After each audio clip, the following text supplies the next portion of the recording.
Hey guys, tonight we climb to the jagged edge of the Andes, where the wind bites, the stars pierce like needles, and the ground beneath you feels like it remembers things. Giant stones, ancient, weathered, deliberate tries from the ridgelines. You blink, and one of them looks exactly like a stairway to nowhere. But it isn't nowhere. It points snow, aligns with a part of the sky that only makes sense if you've spent decades watching it move. Welcome to the world of ancient South American astronomers, where the heavens weren't just admired, they were worshipped, charted, and maybe, just maybe, understood better than we do now. You probably won't survive this journey without at least one reality check. These weren't your average stargazers with a backyard telescope and a Pinterest board of nebulae. These people hauled stones the size of small trucks to specific altitudes so they could predict eclipses. Wild, right? So, before you get comfortable, take a moment to like the video and subscribe, but only if you genuinely enjoy what I do here. And hey, drop your location and local time in the comments. I love knowing who else is drifting off under the stars tonight. Now, dim the lights, maybe turn on a fan for that soft background hum, and let's ease into tonight's journey together. You start your climb before dawn, wrapped in a blanket of mist that smells like moss and ash. The Andean wind claws at your face, and behind you, far below, are valleys carved by time and maybe something else. You trudge up a dirt path that's older than empires, flanked by stones too perfectly placed to be accidental. They lead toward a plateau where the air thins and the sky stretches wider than logic. Here, in a place with no Wi-Fi, no metal, no clocks, ancient people somehow knew when the solstices would arrive. They read the sky like you might read a subway map, practical, exact, but tinged with that same underground fear you're in the wrong tunnel. You find yourself standing beside a massive flat rock, carved with strange indentations. It's not decorative, it's functional, an altar calendar, if you will. Early Andean astronomers used these rock altars to mark the sunrise's shifting position along the horizon, when the sun hit just the right groove. Solstice, time for planting, or war, or sacrifice. Historians still argue whether these early skywatchers were scientists, priests, or both. You get the sense they didn't really separate the two. Up here, knowledge was religion and the stars were always watching. You look around and notice odd stone tower sawers. Some call them rising at calculated intervals along the ridge. You think of them as ancient mile markers, but instead of tracking distance, they mark time. Specific stars would rise between certain towers at certain times of the year. No icon, no problem. Now, here comes the fun part. Some fringe theorists believe these towers were built by people guided by star beings, yep, extraterrestrial consultants with a knack for angular precision. You chuckle, but then you try explaining how a pre-industrial society managed perfect celestial alignments that still stump modern surveyors. As the sun finally climbs, gold spills over the ridge. The light creeps toward a carved spiral on the stone beside you. When it hits dead center, bam, that's your cue. The day the ancients had been waiting for, time to gather, time to appease. Time to prepare for whatever mood the gods or the skies were in this season. You take a step back and realize something else. These weren't just one-off builds. They were part of a massive observational network, altars, pillars, sightlines spanning across peaks and valleys. The coordination alone makes your smartwatch feel primitive. A little lower on the ridge, you spot scorch marks, charred black patterns around a small circle of stones. This is where they built sun fires, burning offerings in time with celestial events, grain, llama fat, sometimes blood. You imagine the smoke twisting upward, curling toward the same stars that choreographed it all. Spirituality wasn't an add-on feature, it was embedded in the very method of observation. You weren't just watching the sky, you were part of it. The priests, often tripping on cactus, brews, or fermented maize, claimed to speak with constellations. Laugh all you want, but their predictions freakishly accurate. And somewhere deep in the mountains, there's an old legend about a cave. A dark slit in the rock said to reveal a star not visible from anywhere else on Earth. The Eye of the Puma, they called it. A window to another realm. You feel your heartbeat sink with the wind as the idea settles in your chest like warm stone. You wonder how many generations it took to notice that a star rose a hair to the left each spring, or that the moon sometimes went missing behind the hills. The patience, the collective attention, it humbles you. Your brain buzzes with dopamine after 30-second cat videos. These folks watched the sky for years before saying a word. You hear soft chanting on the wind, probably imagined, but strangely comforting. It comes and goes like a lullaby carried on clouds. You wonder if the priests sang while aligning their sightlines. If songs helped them remember which stars meant rain, or maize, or death. And now you can't shake the feeling that you're standing on sacred code. Like the stones around you are still whispering something, if you only knew how to listen. That maybe this altar isn't just stone, it's a bookmark, a memory locked into the land. You lie back on the flat rock and stare up at the morning sky, now soft and blue. Somewhere above that blue, stars are still burning, still guiding, still waiting for someone to notice. The morning haze clears as you descend from the ridge and the world shifts beneath your feet from jagged peaks to a barren, whispering flatness. The desert spreads wide like parchment, the kind you'd expect to find old prophecies scrawled across. Only this one isn't written in ink or carved in stone, it's written in lines. Straight, wide, impossibly precise lines scratched into the earth that have held their place through sandstorms and centuries. You've arrived above Nazca. From up here, if you could float like a condor, you'd see them, giant hummingbirds, monkeys with spiral tails, spiders the size of football fields. These aren't just doodles by a bored deity. They're geoglyphs, part of a landscape-sized star chart built with a patience that defies your entire concept of time.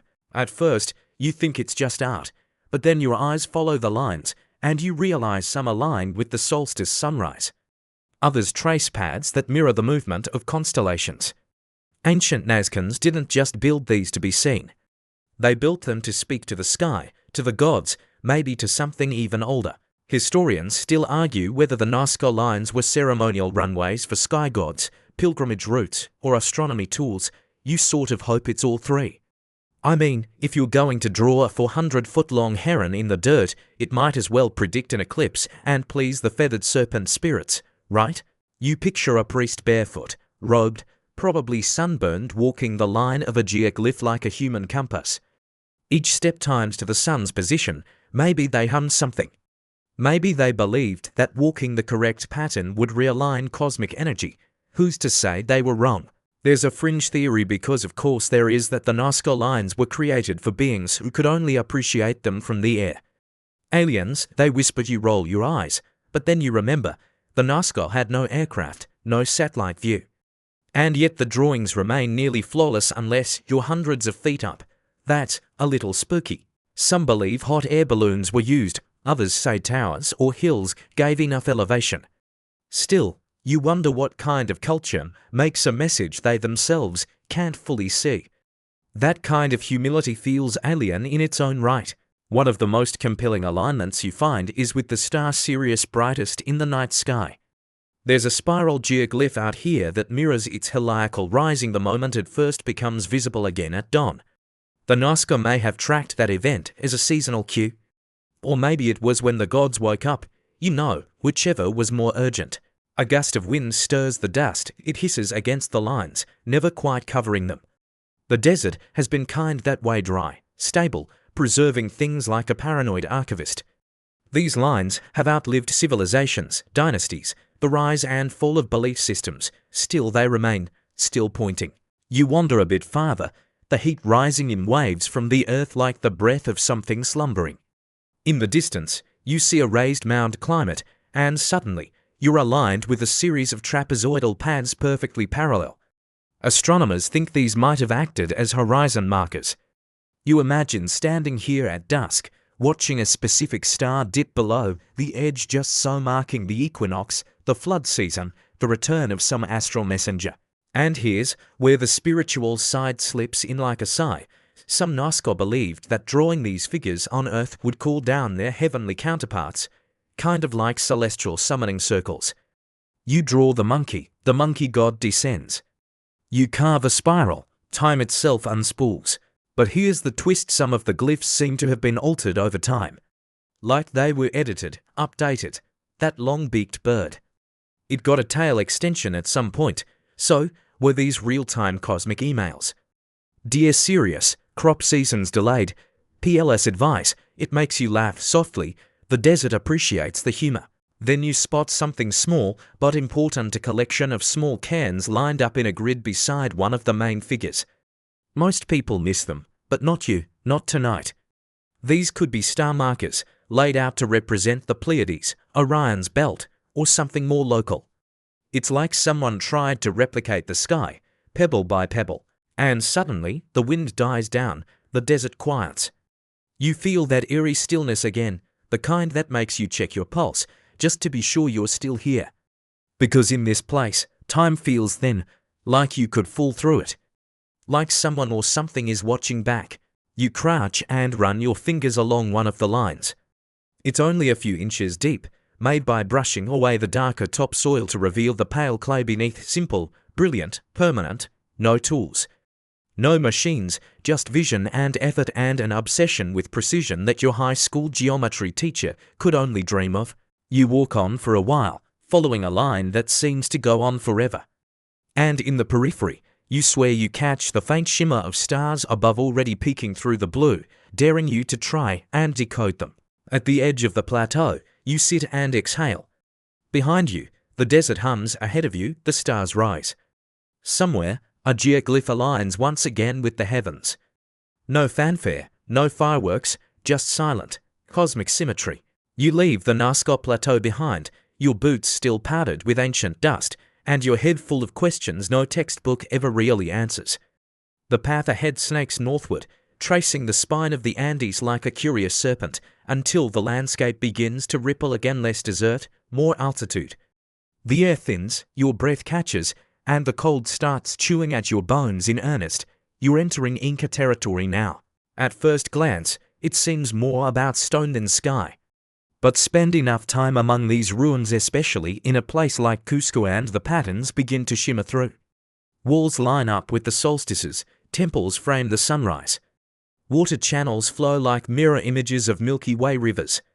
The Incas weren't just stargazers, they were sky architects.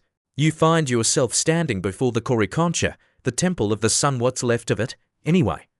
The Spanish dropped a church on top of it like a bad Photoshop job. But the original stones still whisper if you know how to listen. They're cut so precisely you can't slide a razor blade between them. The Incas built with a confidence that suggests they were following a plan drawn by something more permanent than a scroll, maybe the stars themselves. Inside what remains of the temple, the layout unfolds with astronomical precision. Niches where sacred objects once sat are angled toward specific points on the horizon, especially the spot where the sun rises on the winter solstice. That's when the light would pierce the central room, illuminating a golden sun disk mounted on the far wall. Historians still argue whether it was purely symbolic or if it functioned like a solar observatory. Either way, you picture it glowing bright enough to make everyone kneel. You glance around and notice something stranger. The temple was aligned not just with the sun, but with the Milky Way, or as the Incas called it, the Maya, the celestial river. The city of Cusco itself was laid out to mirror the constellation of the puma, the sacred animal of power. You're walking inside a star map disguised as a city. Now, about that Milky Way, to you, it's a hazy stripe of light. To the Inca, it was a real, living river in the sky, reflecting their own sacred Urubamba River below. They believed that during certain times of the year, the spirits of the dead would follow this celestial current back to their ancestral homes. Rainfall and agricultural cycles were directly linked to what was happening up there. If the black llama shape within the dark patches of the Milky Way tilted its head, better plant potatoes or duck. And speaking of dark patches, here's your quirky tidbit of the evening. Unlike many other ancient civilizations that based their constellations on star clusters, the Inca identified voids, the black, starless gaps, as divine forms. That's right, they found meaning in the negative space. Suddenly, your empty fridge doesn't seem so sad. One of their most sacred dark constellations was the Yucana, or Mother Loma, visible in the southern sky. Its eyes were marked by the bright stars Alpha and Beta Centauri, but the rest of her, she was pure absence. Pregnant with potential protective, they believed she watched over baby animals during lambing season. And if she went blurry, that meant the rains were confused. You'd better start praying. You trace a finger along a crack in the stone wall and imagine the priest astronomers Amayutas. They were called standing here centuries ago, draped in thick robes, their eyes bloodshot from coca leaves, their minds tuned to frequencies you can't even guess at. They knew when the rains would come, when to harvest, when to offer the heart of a black guinea pig beneath a silver moon. Probably not your ideal weekend plan, but hey, it worked for them. You hike a little higher, toward the fortress temple of Sexay Woman. Try not to giggle at the name, pronounce it right, and it sounds like sexy woman, which is ironic because the place is built like a linebacker. Giant stone blocks, some weighing over 100 tons, are fitted together without mortar, forming zigzagging walls that look like lightning bolts frozen in time. From above, the complex resembles a puma's head, completing Cusco's celestial blueprint. Some believe the zigzag pattern wasn't just defensive, it mimicked the shape of the lightning god's path across the sky. Others say it helped channel spiritual energy from the earth to the stars. You stand between the walls, listening. Still buzzing, or is that just altitude sickness? At the heart of this whole system was Inti, the sun god. Not just a deity, but a calendar, a kingmaker, and a reason for everything from maize festivals to sacrifices involving, well, things we won't mention if you're trying to sleep soon. Let's just say not all bedtime stories have happy endings. The Inca didn't write with letters, they used quipu-knotted chords that encoded numbers and maybe stories. We still haven't cracked all of them. Historians still argue whether quipu were also used to record astronomical data. Imagine a stargazer standing on a high terrace, watching Venus rise, and then tying 3 specific knots to mark the event. You wonder if someone untied one today, would time unravel a little? And then, just when you think you've absorbed it all, a local guide casually mentions something about seclines radiating paths that extended outward from Cusco, linking hundreds of sacred sites.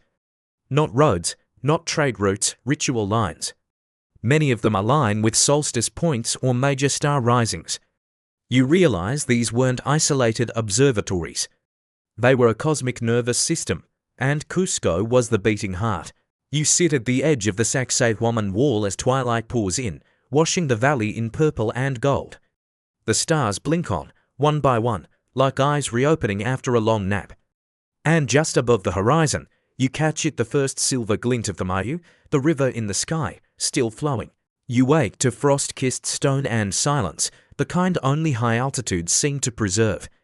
As you stretch and rise beneath a sky that's still flushing with dawn, it feels as if the stars haven't quite let go of the night.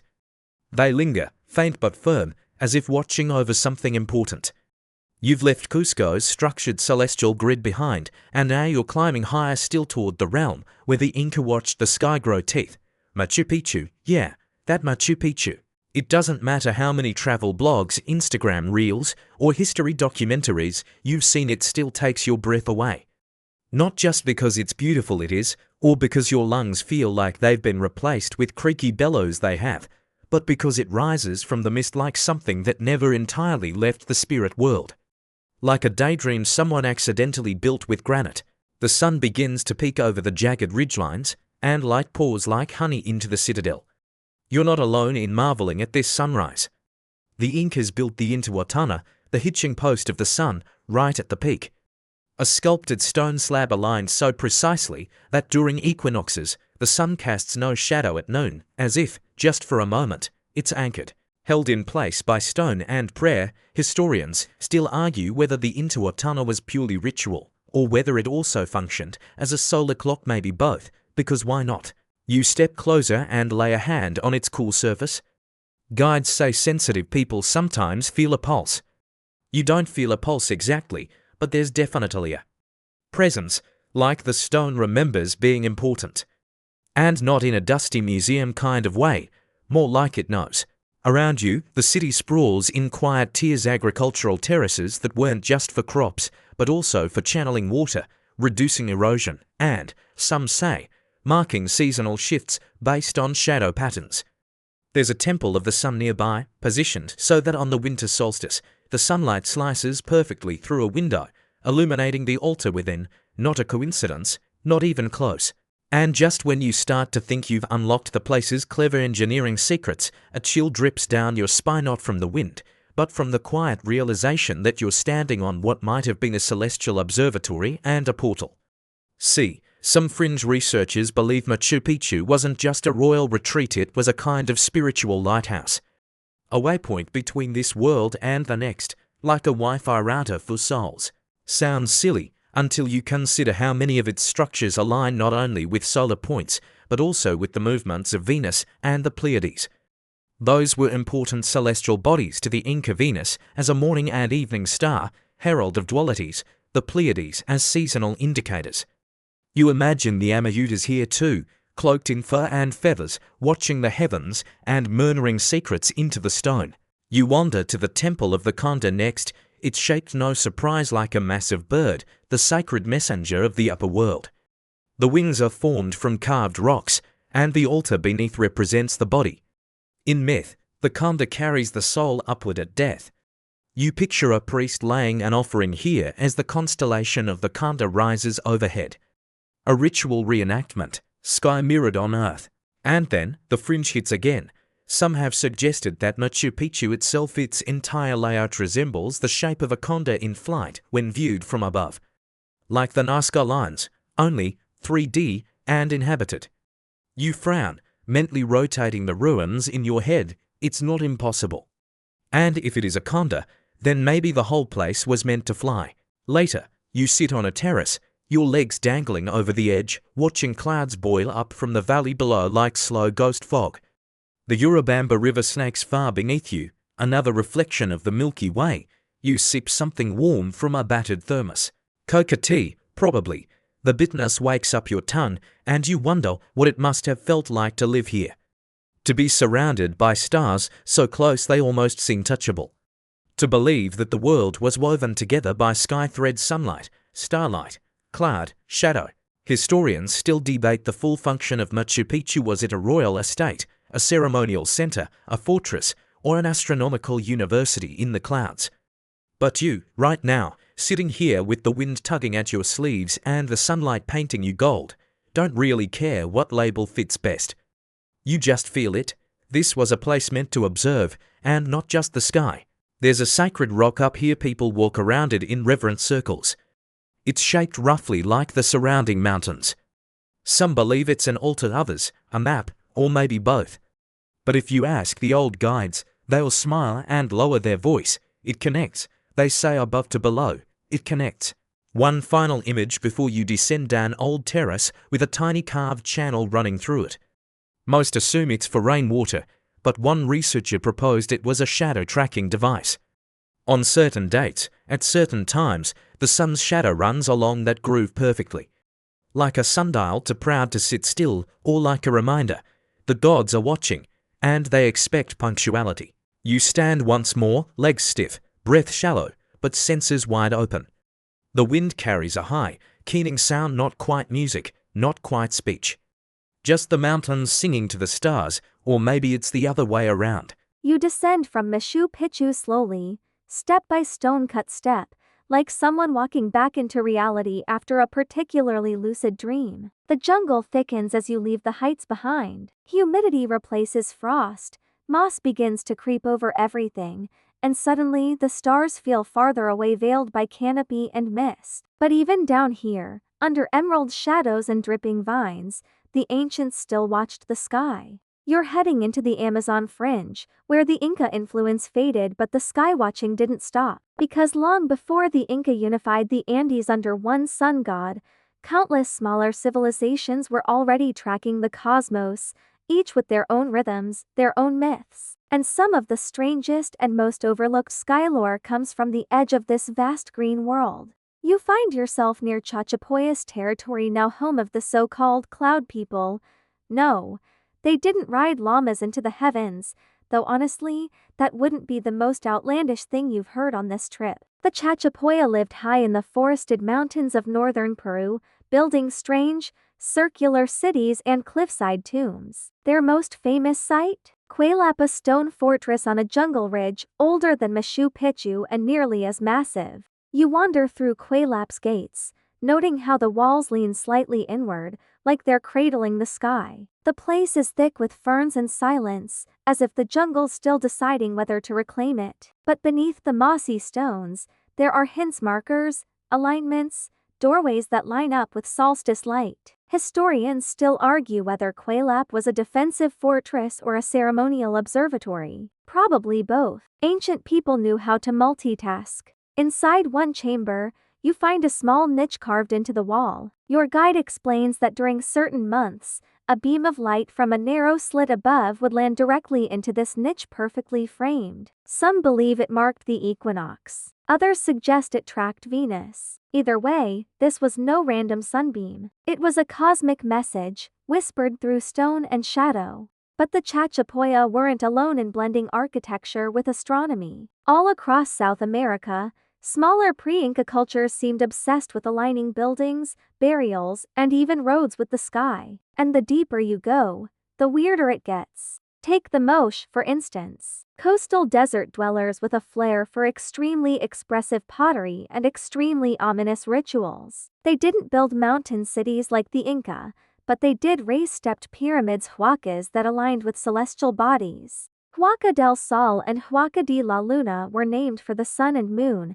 and some scholars believe that the Moche timed their ceremonies to lunar eclipses. You imagine them gathered at night, torches flickering, faces painted in blood-red ochre, watching the moon turn black. And you thought your full moon yoga class was intense. And then there's Tiwanaku. Ah yes, Tiwanaku, mysterious, monumental, and so old that even the Inca treated it like a legend. You make the pilgrimage across the border now into modern-day Bolivia, following the windswept edge of Lake Titicaca. The altitude returns with a vengeance. Your breath shortens again, your thoughts stretch thin and elastic like chewing gum in the cold. The lake is massive, more like an inland sea, and the people who lived here, the Tiwanaku, seemed obsessed with its reflective surface. Tiwanaku City lies near the southern shore. Its layout is geometric, deliberate. You step through crumbled gateways and past headless statues until you reach the Kelisasaya, a ceremonial platform aligned with the solstices. During key moments of the year, the sun rises or sets between specific stone pillars. It's one of the oldest known solar observatories in the Americas,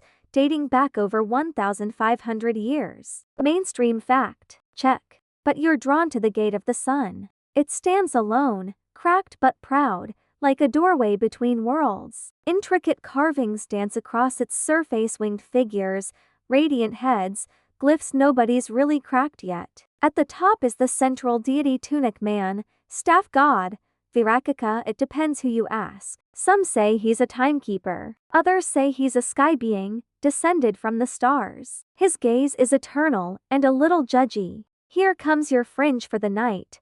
One theory suggests the Gate of the Sun was not just an ornamental structure, but part of a massive solar-lunar calendar. Some even claim it was an ancient stargate, a literal portal. The idea's been dismissed by most archaeologists, but, still, you linger at the gate. The wind whistles through the cracked stone. You half expect to see a shimmer on the other side. Mysterious? You bet. Especially since the carvings include what look like star maps or at least symbolic references to constellations. Some figures have condor wings. Others seem to morph into serpents, sky creatures, cosmic metaphors. You lean in, tracing a pattern with your fingertip. The stone is cool and rough, but not dead, just resting. And of course, there's Lake Titicaca itself. Local lore says it was the birthplace of the sun, the moon, and the first humans. According to Inca legend, Manco Capac and Mama Oclo, sent by the sun god, emerged from the lake to civilize the world. Even before that,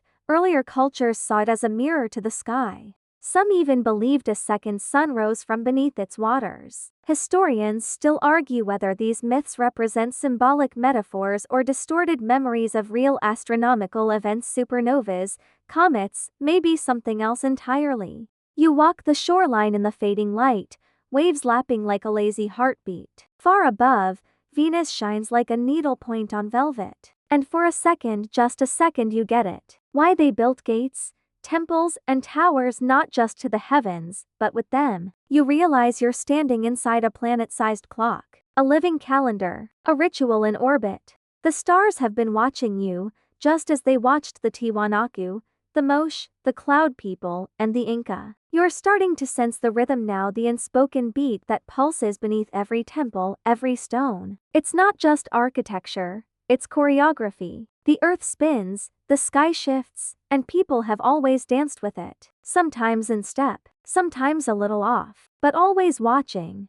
Tonight, you head further south, deep into the deserts of modern-day Chile and Argentina. Welcome to the Atacama, the driest place on Earth. A landscape so barren it makes the moon look a little overgrown. But don't let the silence fool you, this place hums with sky magic. Your feet crunch across salt flats, and the wind smells like rust and stars. The Atacama's dryness makes it perfect for astronomy, and even today, scientists plop their million-dollar telescopes here to stare into infinity. But they weren't the first. Not by a few thousand years. The indigenous people of this desert, the Atacamios, the Diaguita, and others lived where it seemed nothing should live. And yet, they not only survived, they watched. They saw constellations not just in stars, but in the spaces between them. Negative space astronomy. Very avant-garde. You camp near an ancient stone ring, nothing flashy, just a few sun-baked rocks circling a fire pit like hollow. But when the sun rises,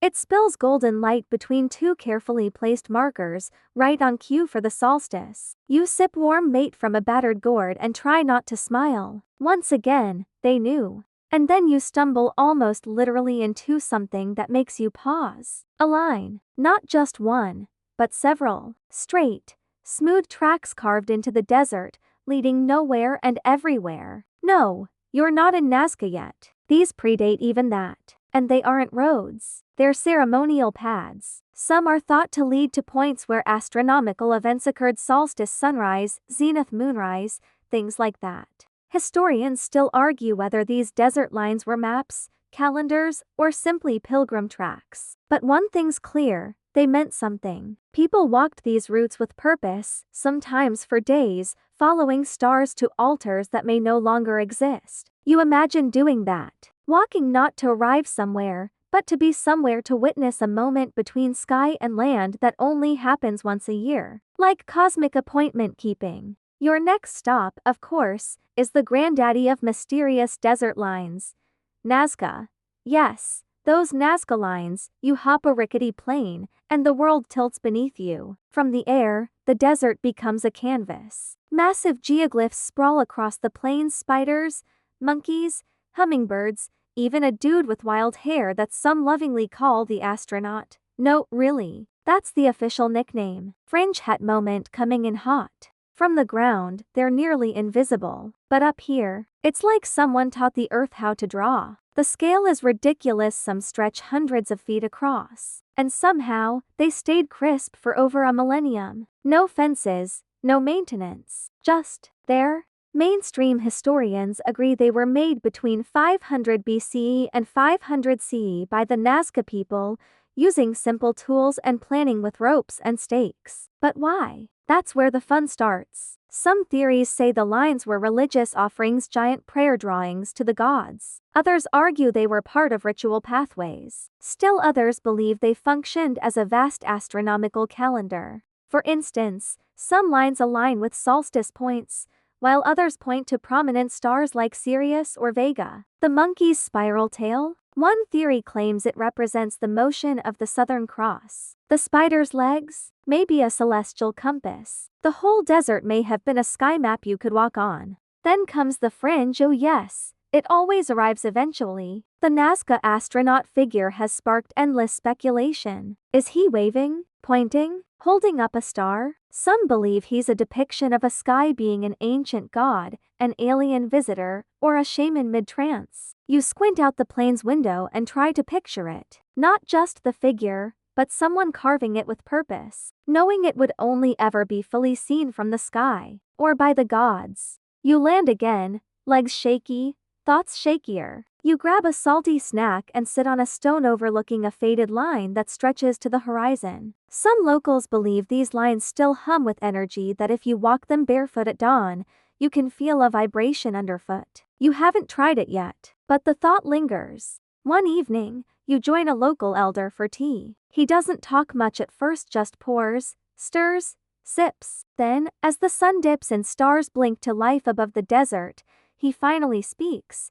"The sky has roads too," he says in Spanish, voice gravel soft. "The stars walk them, just like we do. Our job is to remember where they went." That line sticks with you, because it reframes everything. These lines weren't meant just to worship the heavens. They were meant to echo them, to reflect them. Earth as mirror, ground as sky journal. You imagine the Nazca walking these lines under starlight, maybe holding torches, singing songs passed down so many times they no longer had lyrics, just rhythm. Later that night, you lie on your back in the sand. No tent, no phone, just sky.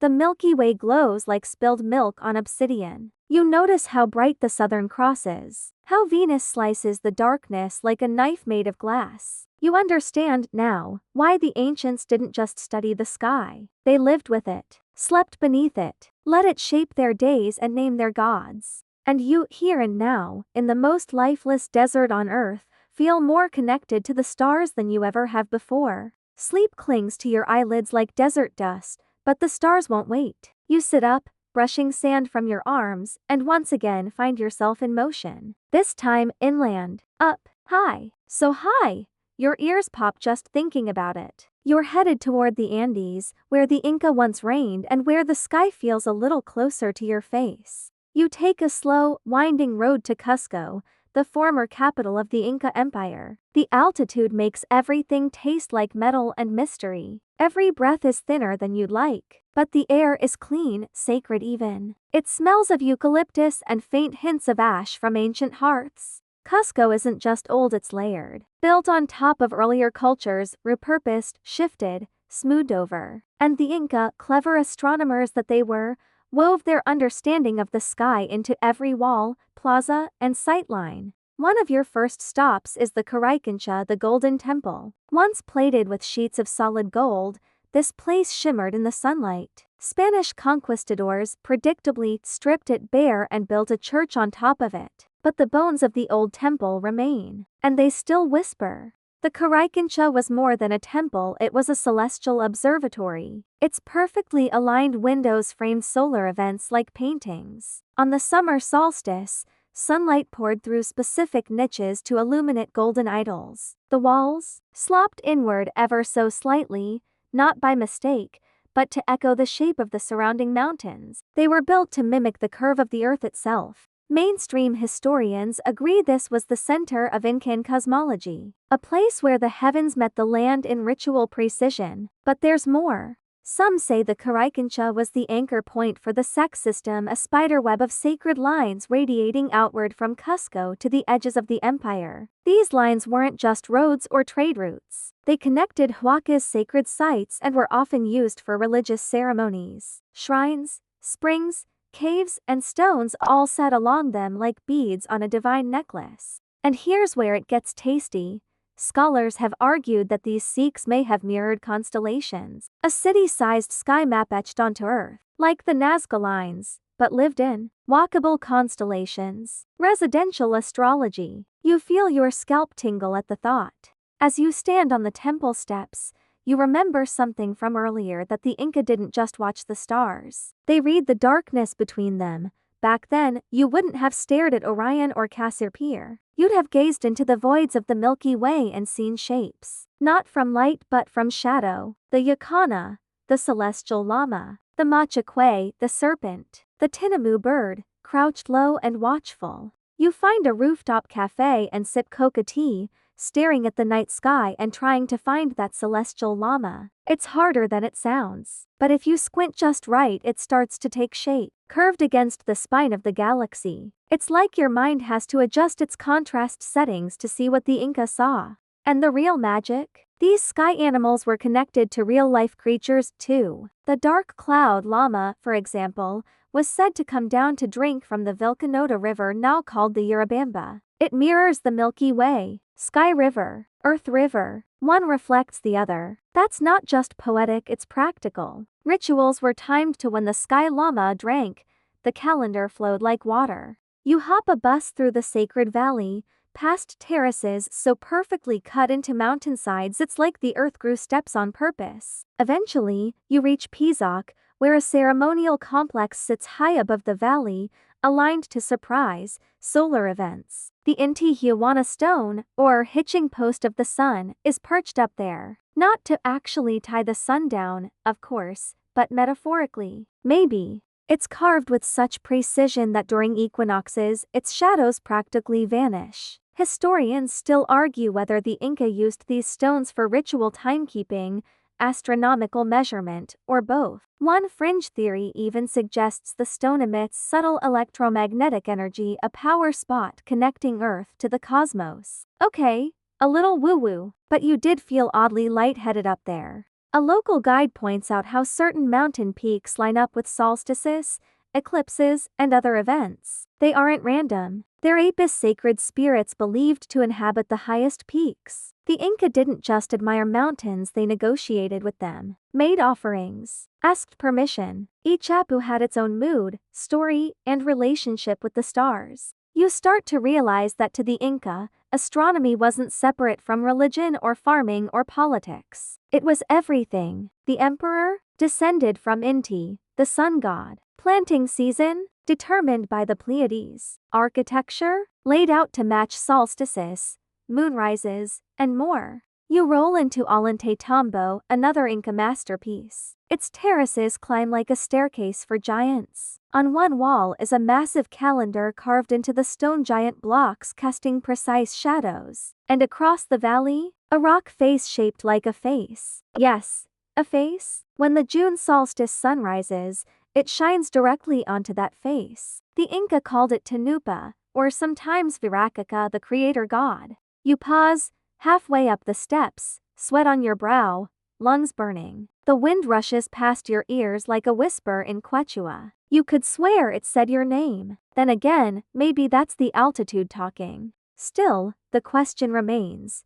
How did they know all this? No telescopes, no apps, just observation. And yet, their city matched the stars, their stones marked time, and their rivers mirrored the Milky Way. Fringe theorists say they had help from aliens, lost Atlanteans, or time-traveling physicists. But maybe they just paid attention. Like, really paid attention. As night falls, you sit beside a stepped wall and watch the skywheel overhead. The Milky Way arches from one horizon to the other, a glowing spine. You trace it with your eyes. Somewhere up there, the llama still drinks, and down here, you drink too from a chipped clay cup, full of sweet, smoky chicha.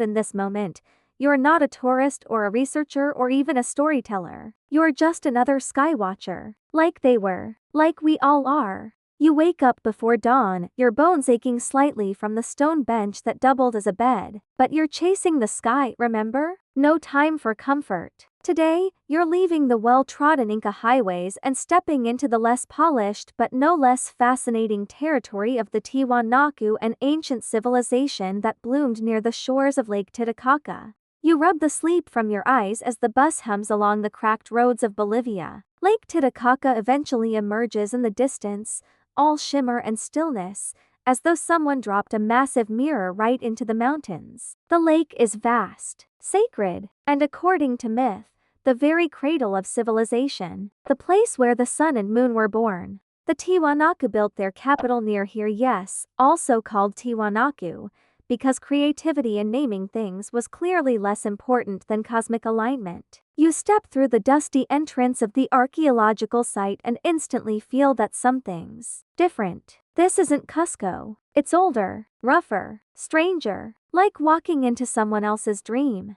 First stop, the Calisasaya. It's not a building, really more like a raised platform surrounded by hefty stone pillars, all neatly aligned with solar events. Yes. Again with the sun, you're starting to see a pattern. The eastern gate frames the sunrise on the equinox, while the corners point toward the solstices. It's basically a celestial calendar you can walk through. Not quite a Stonehenge, but the vibe's not far off. Mainstream scholars recognize this as a functioning solar observatory. But it doesn't end there. You wander over to the famed Gateway of the Sun, a monolith carved from a single block of andesite. It stands like a portal between realities. At the top, There's a godlike figure, possibly Virakaka, possibly someone else, surrounded by 48 winged beings. Some have human faces, others seem less human. Wings, rays, exaggerated features. Historians still argue whether this is a calendar, a mythological mural, or a set of cosmic instructions for decoding time. You feel like if you stared long enough, it might blink. Now for the fringe bit. Some believe the gateway wasn't originally standing, that it fell during a cataclysm, an ancient quake, maybe. Others go wilder, claiming it was part of a star map visible from space. They say the symbols encode astronomical events like eclipses, planetary cycles, even precession. You take a cautious step back. Suddenly, the smiling winged figures seem a bit too smug. A local guide, speaking in a whisper like you're about to awaken a sleeping spirit, tells you that the Tiwanaku measured time using the Venus cycle. You nod, but then he says something weirder. The site might not just be built for the stars, but by them. Some believe the stones were softened using sound or energy, a forgotten tech lost to time. Is that true? You doubt it. But the perfectly interlocking stones do feel too clean, too advanced for copper tools. The conspiracy corner of your brain raises an eyebrow. Down the path, you find the Akapana pyramid. Not really a pyramid in the Egyptian sense, this one's squatter, stepped, and heavily eroded. Still, it once had complex channels to move water through it. Not decorative, functional. Like a living organism. Some theorize the Akapana was built to reflect the Andean cross or Chicana symbol of the three realms, the underworld, the middle world, and the heavens. It wasn't just a pyramid. It was a cosmological diagram in stone. You lean against a block that's been polished smooth by 1,000 other tourists. Somewhere nearby, a carved stone head watches you from the semi-subterranean temple. There are hundreds of them embedded into the walls, each different. Different expressions, sizes, styles. Some say they represent ancestral spirits. Others suggest they're foreigners. A few even resemble non-human faces. Big eyes, small mouths. Okay, calm down, ancient aliens. But you do get a chill. You walk across the flat expanse where the Puma Punku lies in shattered glory. These are the stones that cause the most controversy. They're massive, some over 100 tons, and cut with bizarre precision. Jigsaw joins, right angles, drill holes that look like something from a metal shop. Scholars agree the Tiwanaku were master stoneworkers, but historians still argue whether they had tools sophisticated enough to make these exact cuts. Some say the stones show evidence of pre-Incan technology that has vanished completely. Others say aliens. Of course they do. You squat next to one of the famous H blocks, trying to trace the intricate grooves with your fingers. The sharpness hasn't dulled much over the centuries. It's like the stone's daring you to understand it. It doesn't help that the Puma Punku faces precise astronomical alignments, especially the solstices. At this point, you're no longer surprised. If an ancient people built a goat pen, it would probably cast a shadow shaped like Orion's belt. As the sun sets over the Altiplano, you walk back toward the lake. The light catches the ripples on the water, and for a moment, the sky bleeds gold into blue. The locals believe the lake has no bottom, that it hides cities beneath its waves. Atlantean echoes again. You smile. Here, the sky isn't just above you, it's in the stones, the myths, the very rhythm of the land. The Tiwanaku didn't watch the stars passively. They communed with them, tracked them, carved them into permanence. You sit by the shore, your boots untied, toes grazing the cool water. Across the horizon, the stars begin to blink awake. Venus appears first, bright and smug, the very same planet they once worshipped and measured time by. You wonder what it felt like to live in a world where the night sky wasn't background noise, but instruction. Behind you, the ruins sleep. The winged figures on the gateway of the sun stare out toward the infinite. You lie back, gaze upward, and find yourself wondering. Maybe the ancients weren't reaching out to aliens at all. Maybe they were just talking to the sky. And maybe, just maybe, the sky talked back. You sleep on the long ride back down from the highlands, but dreams follow you, vivid, swirling images of winged stone guardians and constellations stitched across black velvet skies. When you wake, the world feels a little too ordinary. Buses, jackets, gravel roads. But don't worry, The Andes have one more cosmic riddle for you etched across the desert like a message meant for gods. You're heading into southern Peru now, toward a region called Nazca. Hot, dry, windless. The kind of landscape where time naps under the sand. You hop off the bus near a weather-beaten metal tower, and already your shoes sink slightly into dust so fine it could be powdered bone. It's a plain so vast and flat you swear you can hear the horizon breathing. Then you climb the tower. Halfway up, it's just more dirt. Higher still, and then your breath catches. There's a monkey, a hummingbird, a perfectly geometric spiral. Not drawn carved into the earth, each figure hundreds of feet wide, so massive they can only be fully seen from above. Welcome to the Nazca Lines. You've just stepped into one of South America's strangest astronomical legacies. And you didn't even need a spaceship, though some would argue gently and with wild eyes that the people who made these needed one. Mainstream historians say the Nazca Lines were created between 500 BC and 500 CE by removing the dark, oxidized pebbles from the desert surface to expose the lighter soil beneath. It's simple, really. The dry, windless conditions preserved them like cosmic graffiti on a massive, sandy chalkboard. Most of the world didn't even know they existed until planes started flying over in the 1920s. But here's the kicker. Some of the lines stretch for miles. Others form animals, spiders, whales, llamas, and even humanoid figures. And some lines, they point directly to places on the horizon where the sun rises and sets during solstices. Others align with the moon or specific stars like Sirius and Vega. Coincidence? Historians still argue whether the lines were ritual pathways, giant calendars, or invitations for celestial beings. You run a finger down the rusty railing of the tower, wondering what it would have felt like to walk one of these paths barefoot, under the blistering sun. Some archaeologists suggest the Nazca performed rituals while walking these lines, processions, dances, maybe even pilgrimages. Like tracing prayers across the land instead of paper, the sand remembers every step. Now for your fringe fact, the Nazca spider, a 150-foot-long geoglyph, shows details not visible to the naked eye. Its proportions are so precise that some experts speculate the artist must have understood spider anatomy only visible under magnification. Yep, microscopic accuracy. In the desert, over 1,000 years ago, you start to wonder what else they could see, things you miss with both eyes wide open. You step off the tower and into the dry heat. The wind doesn't blow here, not even a whisper. It's almost like the air respects the quiet. You take a guided flight this time, because the best way to see the lines is how the gods might have wings overhead, eyes wide. As the plane rises and banks, the desert reveals its secrets. Shapes stretch out across the horizon like cosmic doodles, absurd in scale and deliberate in form. The monkey's curled tail spirals so cleanly it could be a Fibonacci sketch. The astronaut-looking figure waves from a hillside, as if saying, "Welcome back. We've been waiting." And suddenly you feel it, that sense that these were never meant for human eyes alone.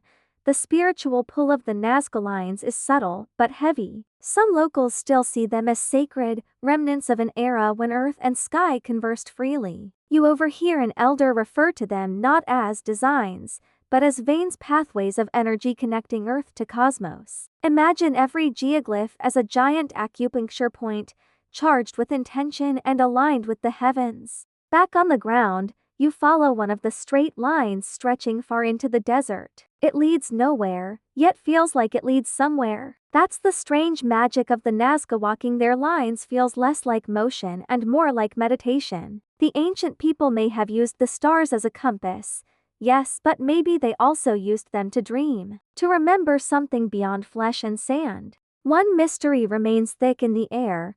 Why would a civilization with no known access to flight create artwork you can only appreciate from the sky? That's where the theories go off-road. Some suggest they had hot air balloons. Others say they astrally projected to view their work. And yes, or friendly neighborhood theorists of the alien persuasion are back with their ancient airport hypothesis. You don't buy it entirely, but looking at those clean geometric lines, drawn with no margin for error, you wonder how far off they really are. Even skeptics admit that some lines track celestial bodies with startling accuracy. Solstice shadows, equinox light falls, and star paths all seem encoded into the geometry. Like a giant, immovable star chart was dropped across the land. And what's crazier, many of these alignments only become accurate at certain times of the precessional cycle, a 2600-year wobble of Earth's axis. Meaning, some lines might have been meant not just for the stars of their time, but ours too. You sit on a shaded bench near the edge of the plain. A scrawny cactus provides the only vertical contrast to the endless horizon. Your fingers draw an invisible line in the sand. You can't help but think, maybe these weren't for the gods above. Maybe they were meant for you. For us. Warnings, messages, anchors in time. Or maybe just a way for a long-lost people to say, we were here, we saw the sky, and we danced with it. As the sun dips toward the mountains, the desert seems to glow from beneath. You turn back for one last look.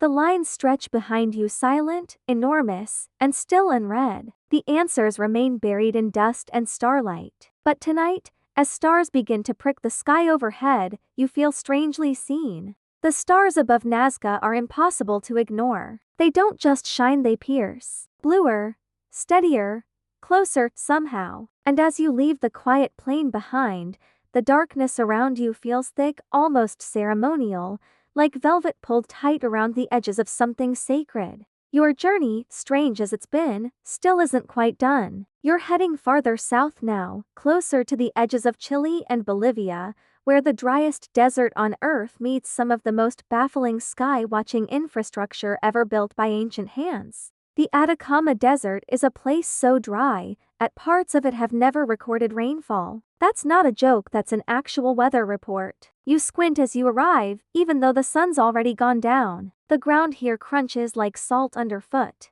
not sand. And every so often, the silence cracks with a popping sound from the cooling rocks, like the earth trying to whisper a secret, but not quite managing it. This is where modern astronomers come to lose sleep. The air is so clear, the atmosphere so thin, and the sky so unpolluted that telescopes here can see farther than almost anywhere else on the planet. The European Southern Observatory has its very large telescope nearby, if that name tells you anything about how excited scientists get here. But you're not here for the future. You're here for something older, more subtle. Because long before modern observatories claimed this desert, it belonged to people like the Chinchorro and later the Atacamios. Cultures who looked at the sky not as a source of data, but as a text, something to be read, understood, maybe even worshipped. You hike to an obscure rocky hill at twilight, the wind dry as parchment against your face. A local guide with an ageless kind of smile points to a group of faint etchings. These aren't giant Nazca lines. They're smaller, more personal. Constellation maps? Possibly. But here's the twist, some of these drawings don't depict stars at all. They depict the darkness between the stars. You blink. The guide explains patiently, as if speaking to a sleepy child, that the Inca and their predecessors didn't just form constellations by connecting bright dots. They formed anti-constellations, two figures made from the dark gaps in the Milky Way. You remember one now. The Llama of the Void, its shape formed by black dust lanes just beside Scorpio. Its mouth drinks from the cosmic river. Historians still argue whether this inverted star lore was widespread or localized to certain highland traditions, but there's no denying its poetic grip. Where most cultures looked for light, these people read the shadows. It's a kind of cosmology that embraces the negative space, like astronomy by moonlight. But even the hard data gets spooky here. You pass by a massive stone circle, not unlike a smaller Stonehenge. Each stone lines up suspiciously well with certain horizon points: sunrise at solstice, sunset at equinox, lunar rise positions that change every 18.6 years. Fringe folks claim it's a stargate. Academics just nervously cough and say, interesting alignment. The truth? Probably somewhere in the twilight between. Now for your odd tidbit.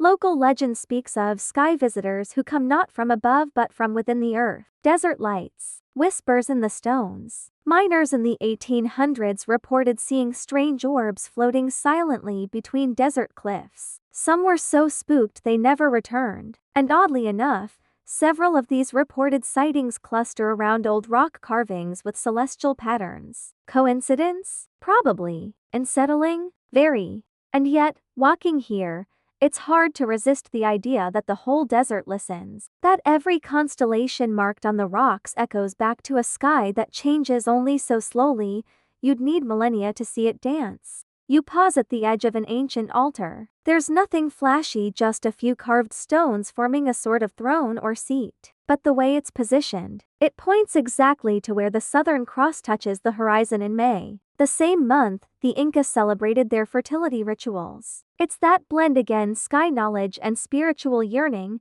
carved into dry earth and stubborn stone. At this point, your brain is a constellation of its own, dots of wonder, lines of fatigue, and the occasional shooting star of, did that really happen?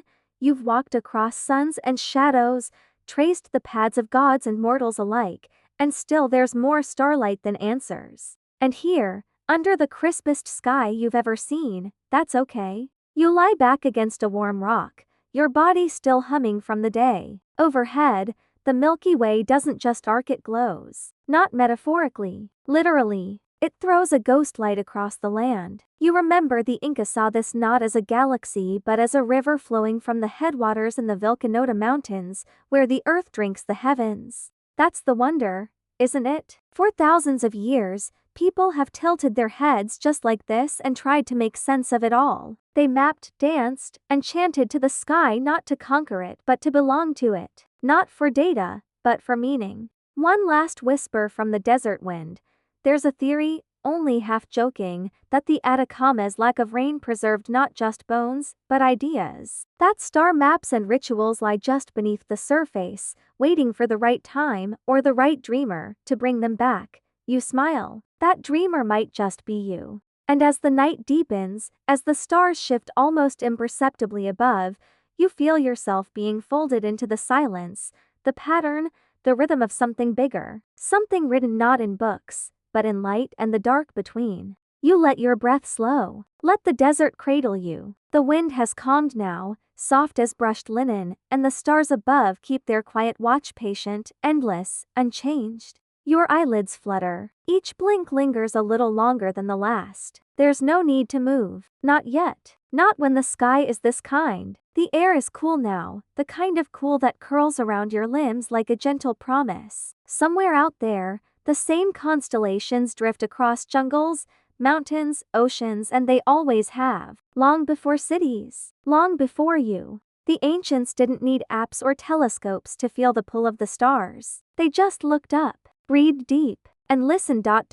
So you do the same. You imagine what it would be like to live your whole life under skies that spoke to you. To wake with the sun's shadow sliding across a stone column. To sleep beside lines etched in sand that only gods or you might one day understand. You're part of that story now. A single dream in a chain of dreamers stretching across centuries. And somewhere, deep beneath the sand and stone, the memory of this night is already beginning to settle, to rest. You'll carry a little of the stars with you now. Always, in your pocket, behind your eyes, beneath your breath. So stay just like this for a while longer. Still, quiet, safe beneath the sky, and sleep well, stargazer.